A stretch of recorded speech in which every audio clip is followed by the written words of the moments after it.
Hello everyone and welcome back.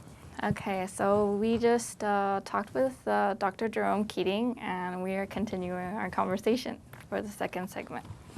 Okay, so you wrote your first book and you wrote 3 more. The last one just is going to be published soon. Right, will be published very soon. Yes. So what led you to write your second book? Okay, the second book then came about, after the history book got me in, then that got me interested in Taiwan's struggle for democracy. And that's what this book is about, Taiwan's struggle for democracy.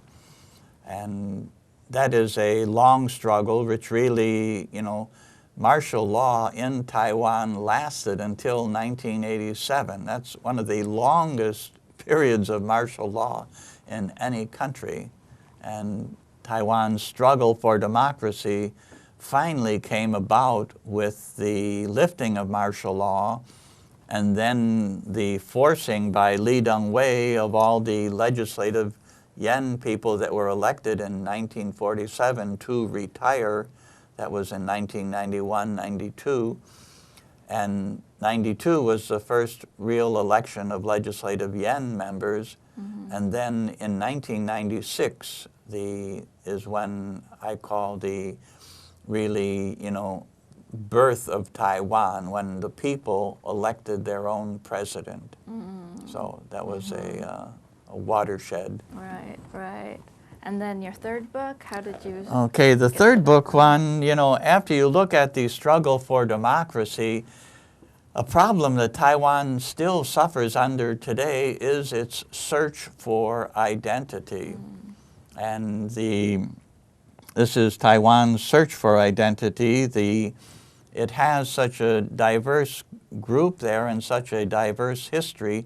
It is struggling to find its identity right now. Mm-hmm. And in my mind, Taiwan has a hybrid identity, a hybrid culture.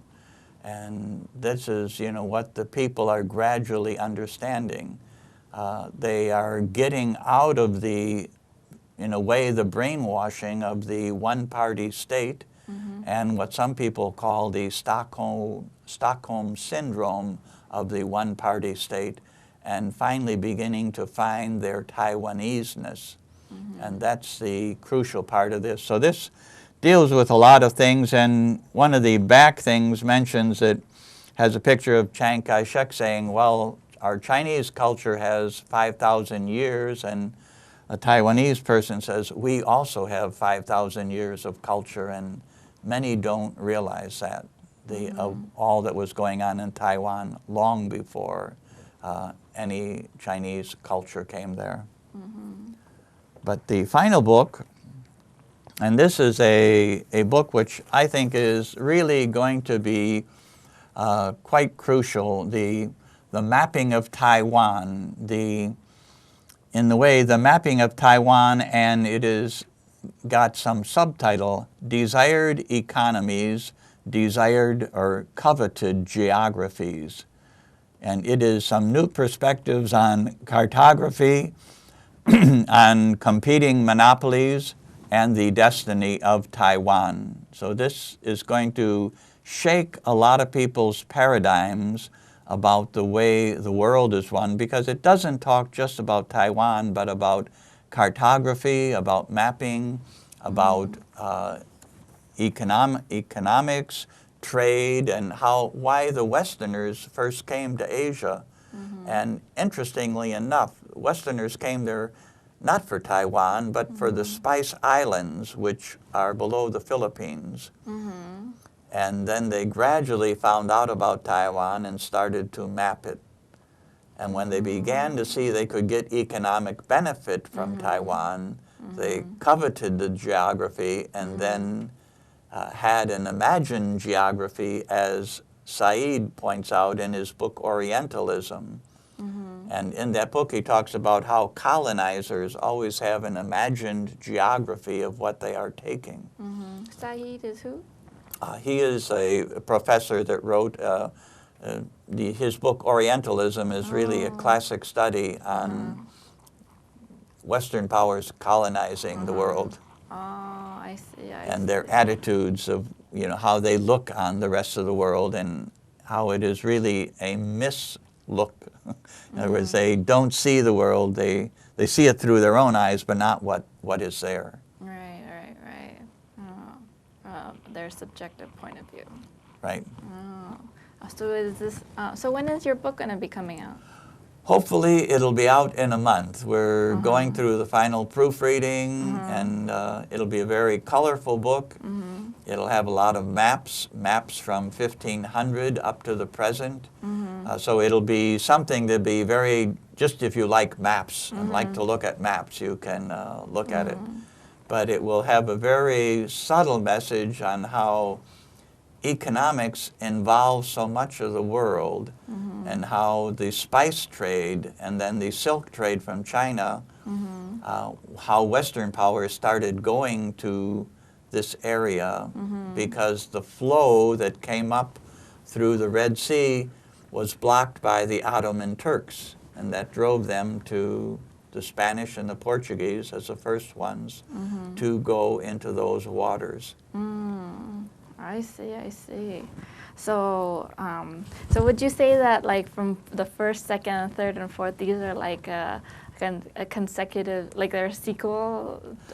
In a way, yeah. And each one deals with a different issue, and like this one starts with a very nice proverb. It says, it's an African proverb, and it says, "Until the lions have historians, the tales of the hunt will always glorify the hunter." Now, what that means, you know, that in Taiwan's history, really, Taiwan, the Taiwanese are the lions, and for so long, with all the different colonial powers there, we never heard the lions' side of the story. But after martial law was lifted, and, you know, now into the current age, more and more people are expressing Taiwanese view of the real, their suffering under colonialism. So. I see. So then tomorrow, what will you be talking about? Okay, tomorrow have a very long speech. I'm joking. Well, it'll be somewhat long, but it's why Taiwan's freedom, democracy, and identity must be preserved. I see Taiwan really as a keystone in Asia, and the main problem in my mind in Asia right now is China. And Taiwan is a keystone in keeping Asia more united, and also Taiwan's democracy is a perfect counterforce to China. There's many things that I'm going to bring out in that speech tomorrow night. Okay. Can you tell us a little bit about what you might be talking about? Okay. The speech is sponsored by the Friends of Taiwan. And the Friends of Taiwan is a nonprofit organization that is local here. And I think the first thing people need to realize is that the Friends of Taiwan are Friends of Taiwan because it is a democracy. And, therefore they support. Taiwan has similar values to the United States in its democracy. And the Friends of Taiwan would not support Taiwan if it was a one-party state dictatorship. That's the first thing. So, and then I think, I will go into detail around why, in my mind, I call China the 800-pound gorilla of Asia. And the problem the U.S. has had too often in its policy is feeding the gorilla and creating more problems and promoting China's hegemony in Asia. And there have been a lot of things happening recently where the people in the United States are just beginning to wake up to that. So the U.S., the Obama administration is just learning more about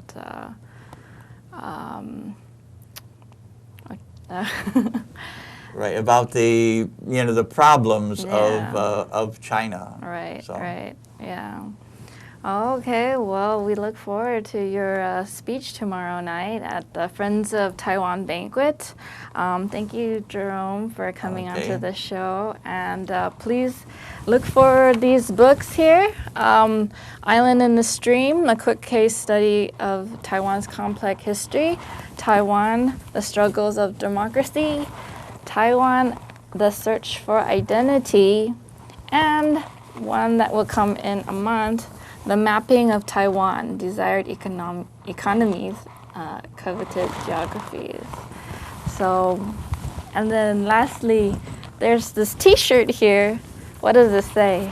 It says Taiwan is my country, and I'm kind of an adopted son of Taiwan, I guess, through You're my an wife. honorary Taiwanese. Right, my wife is Taiwanese, so. All right. Well, thank you so much for coming onto the show, and we look forward to seeing you again. Oh, well, it's been my pleasure. All Thank you, right. Emily. Okay. Thanks.